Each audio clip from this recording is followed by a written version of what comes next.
Si tu as cliqué sur cette vidéo, tu as envie de faire des économies et ça tombe bien, je vais te présenter aujourd'hui 5 dépenses que tu peux aller creuser pour faire des économies facilement. Et si je fais cette vidéo, c'est justement parce que dans mon entourage ou les gens avec qui je discute, c'est des dépenses qui ne regardent pas assez et c'est des dépenses qu'ils n'optimisent pas assez. Donc aujourd'hui, si tu veux faire des économies, si tu veux gagner de l'argent, suis bien cette vidéo jusqu'au bout, ça peut te donner pas mal d'idées pour optimiser ton budget. Et pour chacun de ces 5 postes de dépenses, je vais vous donner un conseil très précis à utiliser et à mettre en application. Et la 5e dépense, où là on peut faire vraiment des énormes économies, et vous vous en doutez, c'est tout ce qui concerne... Si tu découvres ma chaîne avec cette vidéo, déjà bienvenue. Sache que moi je m'appelle Frédéric, je suis acheteur d'entreprise depuis une dizaine d'années et j'ai décidé avec mes vidéos de vous partager mon expertise sur comment gagner de l'argent quand on fait des dépenses, comment faire des contrats, comment trouver des bons fournisseurs, comment négocier avec eux. Parce que mon objectif, c'est que les gens puissent savoir comment faire pour gagner de l'argent et comment se faire plus plaisir avec le même budget. Et aujourd'hui, on va vraiment se focaliser sur 5 dépenses que la plupart des gens ont et qui à mon avis peuvent être largement optimisées. Mais avant de voir ça, 2 choses essentielles.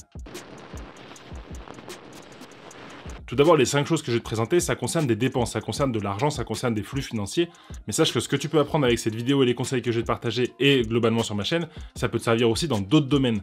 Parce que ça va te développer ton empathie, ça va te développer ta capacité d'écoute, ça va te développer ta faculté à comprendre les besoins de l'autre. Et ça peut te servir dans des relations humaines, dans les relations avec ton conjoint, dans la relation avec tes enfants, dans la relation avec ton supérieur hiérarchique éventuellement.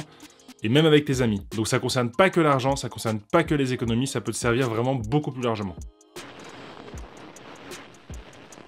Et la deuxième chose, c'est un principe que moi je m'applique, c'est que gagner de l'argent, ça veut pas forcément dire payer moins cher. Je m'explique avec un exemple, avec un artisan, avec une femme de ménage ou avec un garagiste par exemple, où en gros on va payer quelqu'un pour une prestation qu'il va lui-même faire avec ses mains et avec son temps.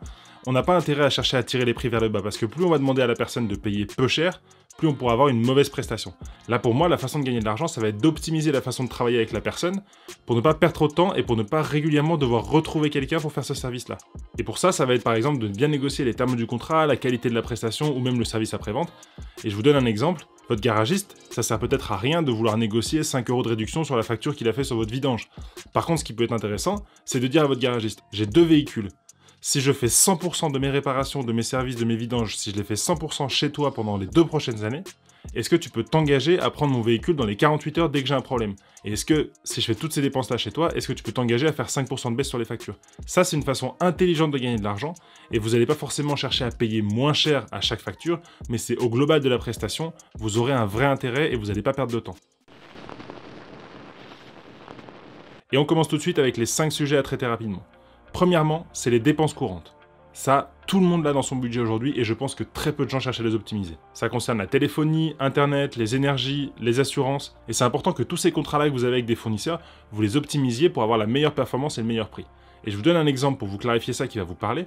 Imaginez que tous les matins, en partant de chez vous, vous prenez un café dans un bistrot du coin. Et maintenant, imaginez que ce café, dans ce bistrot-là, il est vraiment dégoûtant. Vous n'avez aucun plaisir à le boire, il est souvent trop chaud ou trop froid, il est trop fort, il est trop amer.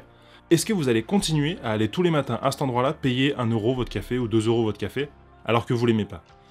Pour les dépenses courantes, c'est pareil. Il y a plein de gens qui sont pas satisfaits de plein de choses, qui sont pas satisfaits de leur opérateur téléphonique, qui sont pas satisfaits de leur fournisseur internet, qui sont pas satisfaits de leur assurance, mais qui prennent pas la peine de trouver quelqu'un d'autre.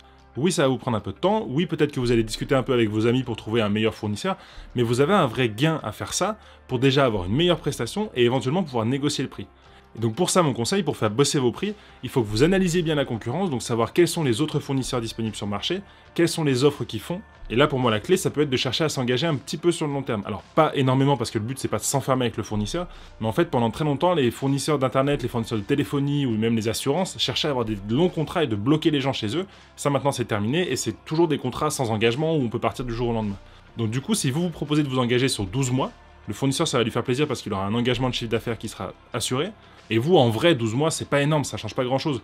Moi, pour ma téléphonie, je me suis même engagé sur 24 mois. En 24 mois, j'ai pas eu le sentiment une seule fois de me dire « Mince, j'aurais adoré résilier mon contrat parce qu'il y a un truc extraordinaire qui est sorti. » La deuxième chose pour faire des économies, et là les gens y pensent pas forcément, c'est d'optimiser ses conditions salariales.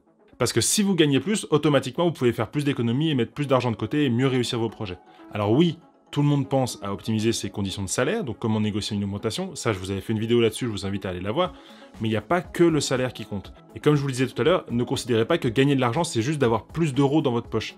Éventuellement, Dans les conditions salariales, vous pouvez négocier votre temps de travail, vous pouvez négocier d'obtenir un 13e mois, vous pouvez négocier d'avoir plus de congés, d'avoir accès au restaurant d'entreprise, vous pouvez avoir des tickets resto, du télétravail, un abonnement de transport en commun, avoir accès à un comité d'entreprise, avoir une voiture de fonction, avoir un logement de fonction.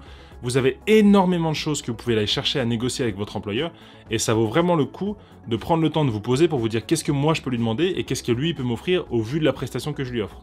Et pour ça, la clé c'est la confiance en soi, la confiance en son profil et l'audace. Et si vous voulez chercher à optimiser ces conditions salariales-là, je vous invite vraiment à vous poser 2 secondes, à vous dire qu'est-ce que moi aujourd'hui j'apporte à mon entreprise, en quoi mon profil, ma personnalité me permet d'être différent et meilleur que telle ou telle personne.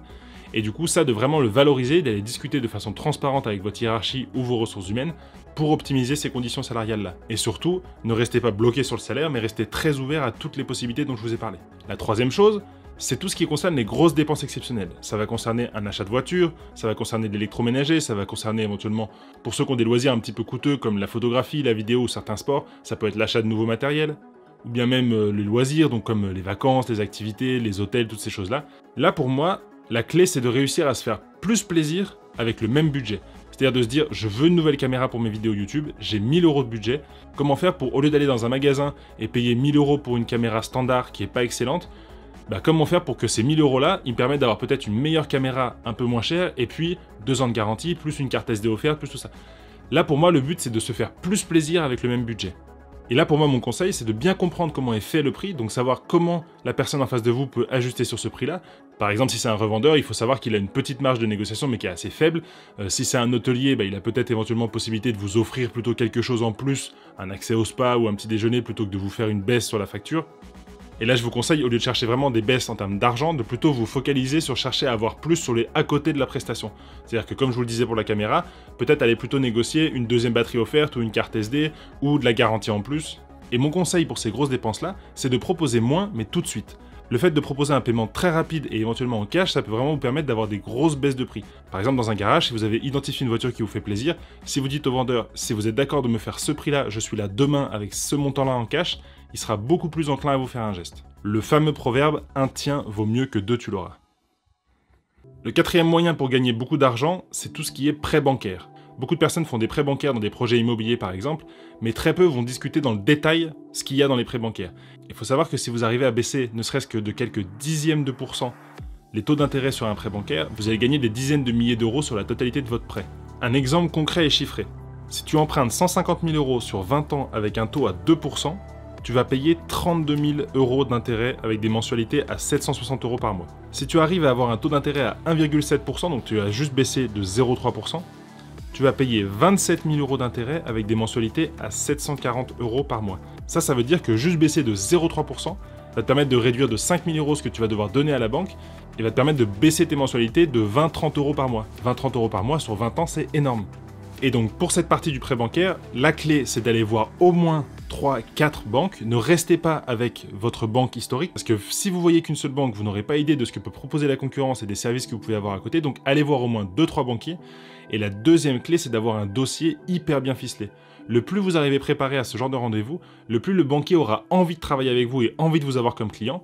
Et du coup, c'est important que vous vous disiez « Je suis un client avec de l'argent, avec un revenu régulier et qui peut amener quelque chose à la banque, et c'est au banquier de me convaincre de venir chez lui. » Et ça rejoint un petit peu ce que je disais sur l'audace. C'est vraiment important de changer la position qu'on a par rapport au banquier. C'est pas forcément à nous d'aller le supplier de nous prêter de l'argent. Et la 5e dépense, où là on peut faire vraiment des énormes économies, et vous vous en doutez, c'est tout ce qui concerne le prix d'achat d'un bien immobilier. Quand on va acheter de l'immobilier, on va acheter, je dirais, un bien qui va être entre 50 000 € si on achète un petit appartement ou une petite maison dans une petite ville, et ça peut monter jusqu'à plusieurs millions d'euros. Et donc là, le prix de vente que vous allez réussir à négocier avec le vendeur va vraiment être clé dans la réussite de votre projet. Si vous arrivez à négocier avec le vendeur une baisse de 10, 15, 20 000 ou même 30 000 € sur un bien, vous allez pouvoir emprunter un peu moins à la banque, vous allez pouvoir éventuellement faire plus de travaux, donc vous allez vraiment changer la réussite globale de votre projet. Donc c'est hyper important de réussir à négocier le prix d'un bien immobilier quand vous allez l'acheter, mais par contre c'est important de le faire de façon intelligente. Trop de gens font des offres de prix un petit peu au doigt mouillé en disant voilà, cette maison elle est à 150 000, je vais proposer 130 000, puis je verrai bien, et puis si l'autre il propose 140 000, je vais proposer 135 000. Non, il ne faut pas du tout voir les choses comme ça. C'est très important de vous préparer en amont à la négociation, de savoir quelles sont vos limites, quel est votre budget, quel est votre objectif de prix, de poser les bonnes questions au vendeur pour récupérer les bonnes informations, et puis de faire des offres qui soient intelligentes, qui soient bien construites et qui permettent de vraiment obtenir le meilleur prix. Et le problème qu'il y a souvent dans l'immobilier, c'est qu'il y a beaucoup d'émotions qui rentrent en jeu, parce que quand on voit un bien qui nous plaît et dans lequel on se projette, on a très peur de le laisser passer, on a très peur que le vendeur ne veuille pas nous le vendre, et du coup on est prêt à accepter des prix plus élevés pour, je dirais, compenser cette aversion à la perte qui est potentiellement apparue quand on a vu ce bien qui nous plaît. C'est normal, et l'important dans ces cas-là, c'est de se faire accompagner, de se faire aider par des experts. Et du coup, moi, si vous avez besoin d'aide, je vous invite à remplir le questionnaire que j'ai mis en dessous de cette vidéo.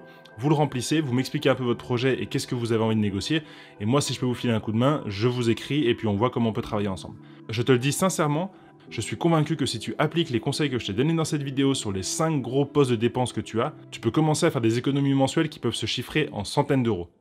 Et si tu veux voir en conditions réelles comment négocier avec un fournisseur, par exemple un opérateur téléphonique, je t'invite à aller voir cette vidéo. Je te montre en direct ma négociation avec lui. Allez, on se voit là-bas ou dimanche prochain, et d'ici là, négociez mieux et soyez audacieux.